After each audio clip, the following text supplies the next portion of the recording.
നമസ്കാരം. ഷാജി ജോൺ പോഡ്കാസ്റ്റിലേക്ക് ഏവർക്കും സ്വാഗതം. സ്വാതന്ത്ര്യം ലഭിച്ചിട്ട് ഇത്ര വർഷങ്ങളായിട്ടും ഇന്ത്യ എന്തുകൊണ്ടാണ് ഒരു എക്കണോമിക് സൂപ്പർ പവർ ആയി മാറാത്തത്? കേന്ദ്ര സംസ്ഥാന ഗവൺമെൻറ്റുകൾ കടക്കെണിയിലാണ്. ഈ വിഷയത്തെക്കുറിച്ചാണ് ഇന്ന് നമ്മൾ ചർച്ച ചെയ്യുന്നത്.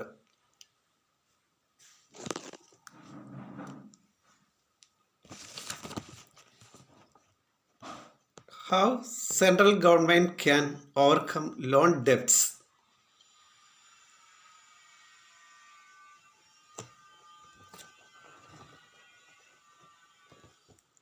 കേന്ദ്ര സർക്കാർ വായ്പാ കടങ്ങൾ എങ്ങനെ മറികടക്കാം?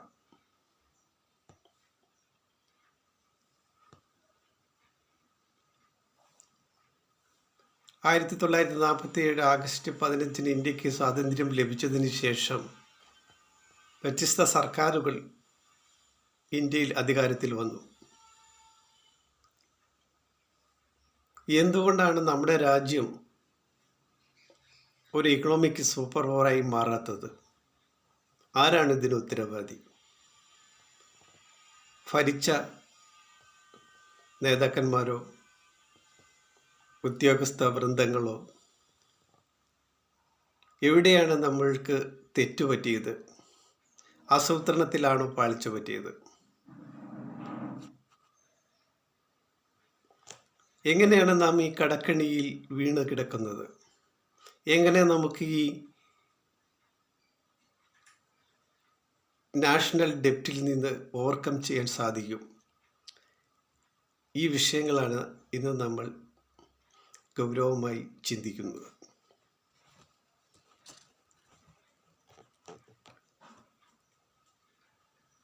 കേന്ദ്ര സർക്കാരിന് വായ്പാ കടങ്ങൾ മറികടക്കണമെങ്കിൽ ശക്തമായ സാമ്പത്തിക വളർച്ച, കർശനമായ ധനകാര്യ നിയന്ത്രണം, ദീർഘകാലമായ ആസൂത്രണം ചെയ്തിരിക്കുന്ന പദ്ധതികൾ, ഉൽപാദന വർധനവ്, അഴിമതി നിയന്ത്രണം എന്നിവ ഒന്നിച്ച് പ്രവർത്തിക്കുമ്പോഴാണ് രാജ്യങ്ങൾ കടബാധ്യത നിയന്ത്രിക്കുന്നതിൽ വിജയിക്കുന്നത്. ഇതിൽ നമ്മളുടെ രാജ്യം ശക്തമായ സാമ്പത്തിക വളർച്ച നേടിയിട്ടുണ്ടോ? ധനകാര്യ കാര്യത്തിൽ കർശനമായ നിയന്ത്രണം ഏർപ്പെടുത്തിയിട്ടുണ്ടോ നമ്മുടെ രാജ്യം? ദീർഘവീക്ഷണത്തോടെയുള്ള ദീർഘകാല പദ്ധതികളാണോ ആസൂത്രണം ചെയ്തത്? നമ്മുടെ ഉൽപാദന ക്ഷമതയ്ക്ക് എന്ത് സംഭവിച്ചു? നമ്മുടെ രാജ്യം അഴിമതിയുടെയും സ്വജന പക്ഷപാതത്തിൻ്റെയും നിയന്ത്രണത്തിന് കീഴിലാണോ? നാം ഇരുത്തി ചിന്തിക്കേണ്ടതാണ്.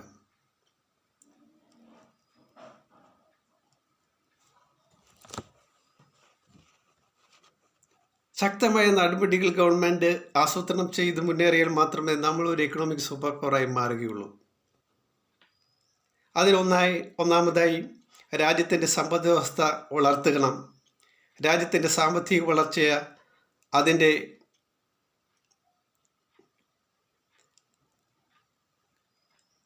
ഡെപ്റ്റ് വളർച്ചയേക്കാൾ വേഗത്തിൽ നടന്നാൽ മാത്രമേ കടഭാരം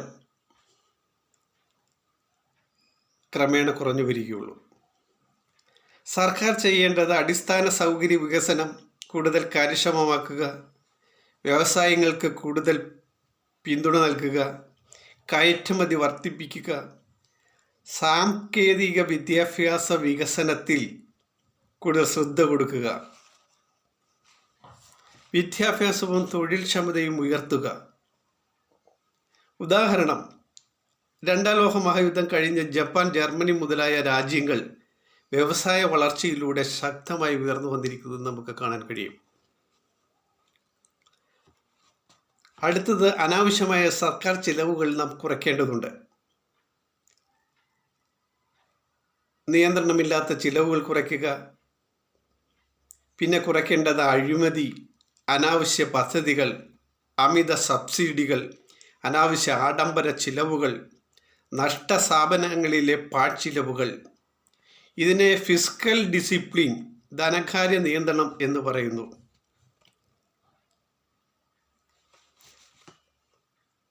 കൂടുതൽ ശ്രദ്ധിക്കേണ്ടത് ജനങ്ങളെ തകർക്കാതെ വരുമാനം വർദ്ധിപ്പിക്കുക എന്നുള്ളതാണ്.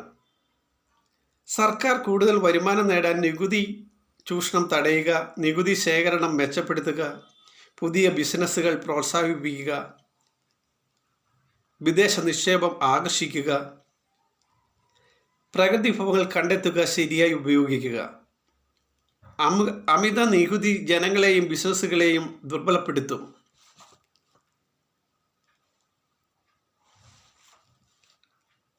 പിന്നെ ശ്രദ്ധിക്കേണ്ടത് കടങ്ങൾ പുനഃസംഘടിപ്പിക്കുക, ഡെപ്റ്റ് റീസ്ട്രക്ചറിങ്. ചിലപ്പോൾ സർക്കാർ വായ്പദായകരുമായി ചർച്ച നടത്തും, തിരിച്ചടവ് കാലാവധി നീട്ടും, പലിശ കുറയ്ക്കും, ചില കടങ്ങൾ ഒഴിവാക്കും, അടവ് വൈകിപ്പിക്കും. ഇതിനെയാണ് ഡെപ്റ്റ് റീസ്ട്രക്ചറിങ് എന്ന് അറിയപ്പെടുന്നത്. ഉദാഹരണമായി ഗ്രീസ് സാമ്പത്തിക പ്രതിസന്ധികൾ നേരിട്ടപ്പോൾ ഈ മാർഗമാണ് ഉപയോഗിച്ചത്. വളരെ പ്രധാനപ്പെട്ട മറ്റൊരു കാര്യം പലിശ നിരക്കും പണപ്പെരുപ്പവും നിയന്ത്രിക്കുക എന്നുള്ളതാണ്.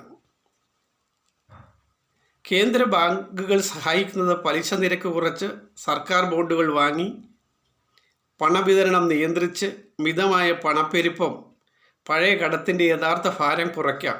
എന്നാൽ അമിതമായ പണം അച്ചടിച്ചാൽ വലിയ ദുരന്തമാകും. അതിനുദാഹരണം സിംബാബ്വെ അമിതമായി പണം അച്ചടിച്ച് ഹൈപ്പർ ഇൻഫ്ലേഷൻ സൃഷ്ടിച്ച് പ്രശ്നത്തിലായ ഇത് നമ്മളുടെ ശ്രദ്ധയിലുണ്ട്. അടുത്തതായി കയറ്റുമതി വർദ്ധിപ്പിക്കണം. കയറ്റുമതി ശക്തമായ രാജ്യങ്ങൾക്ക് വിദേശ കറൻസി ലഭിക്കും. അതുവഴി വിദേശ കടങ്ങൾ എളുപ്പത്തിൽ അടയ്ക്കാൻ നമുക്ക് കഴിയും. പ്രധാന മേഖലകൾ നിർമ്മാണം, IT, ടെക്നോളജി, ടൂറിസം, കൃഷി, എനർജി സോൺ. ഉദാഹരണം ചൈന കയറ്റുമതി അധിഷ്ഠിത വളർച്ചയിലൂടെ സാമ്പത്തിക ശക്തിയായി മാറിയത് നമ്മുടെ കണ്ണിൽപ്പെടാതെ പോകരുത്. അടുത്തത് ഏറ്റവും പ്രധാനപ്പെട്ട കാര്യമാണ് സർക്കാർ ആസ്തികൾ വിനിയോഗിക്കുക എന്നുള്ളതാണ്. സർക്കാർ കമ്പനികൾ ഭൂമി, തുറമുഖങ്ങൾ, പ്രകൃതി വിഭവ അവകാശങ്ങൾ സ്വകാര്യ മേഖലയ്ക്ക് കൈമാറുകയോ വിറ്റഴിക്കുകയോ ചെയ്യാം. ഇത് താൽക്കാലികമായി പണം ലഭിക്കാൻ ഗവൺമെൻറ്റുകളെ സഹായിക്കും. ഇത് വളരെ ആലോചിച്ച് ചർച്ച ചെയ്ത് തീരുമാനിക്കേണ്ട കാര്യങ്ങളാണ്. വളരെ പ്രധാനപ്പെട്ട മറ്റൊരു പ്രധാന കാര്യം രാജ്യത്ത് വ്യാപകമായ അഴിമതി ശക്തമായി നിയന്ത്രിക്കുക എന്നുള്ളതാണ്. അഴിമതി ഒരു രാജ്യത്തിൻ്റെ സമ്പദ് വ്യവസ്ഥയെ അകത്തുനിന്ന് നശിപ്പിക്കും. അഴിമതി കുറയുമ്പോൾ നികുതി വരുമാനം ഉയരും, സർക്കാർ പദ്ധതികൾ കാര്യക്ഷമമാകും, വിദേശ നിക്ഷേപകർക്ക് വിശ്വാസം വർദ്ധിക്കുകയും ചെയ്യും. അടുത്തതായി നാം ശ്രദ്ധിക്കേണ്ടത് ആഭ്യന്തര ഉൽപ്പാദനം ശക്തമാക്കുക എന്നുള്ളതാണ്. എല്ലാം ഇറക്കുമതി ചെയ്യുന്ന രാജ്യം കടത്തിൽ വീഴും. അതുകൊണ്ട് ആഭ്യന്തര നിർമ്മാണം, ഭക്ഷ്യ ഉൽപ്പാദനം, ഊർജ സ്വയം പര്യാപ്തത, ദേശീയ സാങ്കേതിക വികസനം ഇവ നിർണായകമാണ്. കൂടുതൽ നാം ഇനി ശ്രദ്ധിക്കേണ്ടത് ദീർഘവീക്ഷണത്തോടുള്ള ദേശീയ പദ്ധതികൾ ആസൂത്രണം ചെയ്ത് നടപ്പിലാക്കുക എന്നുള്ളതാണ്. ശക്തമായ രാജ്യങ്ങൾ തെരഞ്ഞെടുപ്പ് ചക്രം മാത്രം നോക്കിയല്ല, അവർ ദശാബ്ദങ്ങൾ മുന്നിൽ കണ്ടുകൊണ്ടാണ് ദീർഘവീക്ഷണത്തോടെ പദ്ധതികൾ ആവിഷ്കരിച്ച് തയ്യാറാക്കി നടപ്പിലാക്കുന്നത്. അതിൽ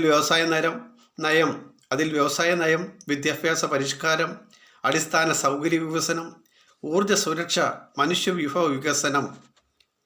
ഉദാഹരണം ആയി നമ്മുടെ മുന്നിലുള്ള സിംഗപ്പൂരാണ്. ദീർഘകാല സാമ്പത്തിക പദ്ധതികളിലൂടെ ലോകത്തിലെ ശക്തമായ സാമ്പത്തിക രാജ്യമായി സിംഗപ്പൂരിന് മാറാൻ കഴിഞ്ഞു. ഇനി നാം ശ്രദ്ധിക്കേണ്ട മറ്റൊരു ഘടകം ദേശീയ കറൻസി ശക്തമാക്കുക എന്നുള്ളതാണ്. വിദേശ കറൻസിയിൽ കൂടുതൽ കടമെടുക്കുന്ന രാജ്യങ്ങൾ അപകടത്തിലാവും. അതുകൊണ്ട് സർക്കാർ വിദേശ നാണയ ശേഖരണം കൂട്ടണം, ദേശീയ കറൻസി ശക്തിപ്പെടുത്തണം, വിദേശ കടം ആശ്രയം കുറയ്ക്കുകയും വേണം. രാഷ്ട്രീയ സ്ഥിരതയും ജനവിശ്വാസവും രാഷ്ട്രീയ അസ്ഥിരത വന്നാൽ നിക്ഷേപകർ പിന്മാറും, പലിശ ഉയരും, സാമ്പത്തിക ഭയം വർദ്ധിക്കും. സ്ഥിരതയുള്ള ഭരണകൂടം രാജ്യത്തിൻ്റെ സാമ്പത്തിക വിശ്വാസം വർദ്ധിപ്പിക്കും. ദീർഘകാല അടിസ്ഥാനത്തിൽ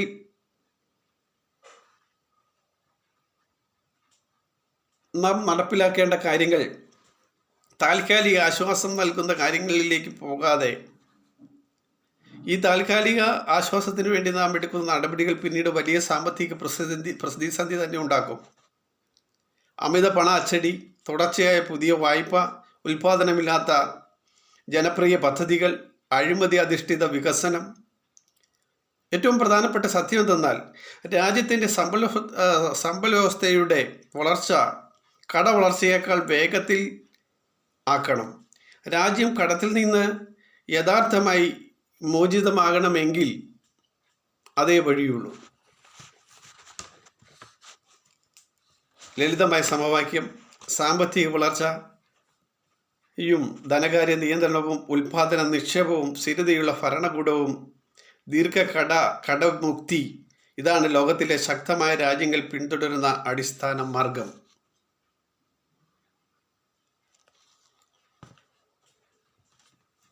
ഇന്ന് നമ്മൾ ചിന്തിച്ചത് കടക്കെണിയിൽ നിന്ന് നമ്മളുടെ ഗവൺമെൻറ്റിനെ എങ്ങനെ ഉയർത്തെഴുന്നേൽക്കാം എന്ന വിഷയത്തെക്കുറിച്ചുള്ള 1ാം ഘട്ടം പോഡ്കാസ്റ്റാണ്. തുടർച്ചയുള്ള പോഡ്കാസ്റ്റുകൾ ഉടനെ ഉണ്ടായിരിക്കുന്നതാണ്. നന്ദി, നമസ്കാരം. എല്ലാവരും ഷാജി ജോൺ പോഡ്കാസ്റ്റ് എന്ന ഈ പുതിയ യൂട്യൂബ് ചാനൽ സബ്സ്ക്രൈബ് ചെയ്യണമെന്ന് അഭ്യർത്ഥിച്ചുകൊണ്ട് നിർത്തുന്നു.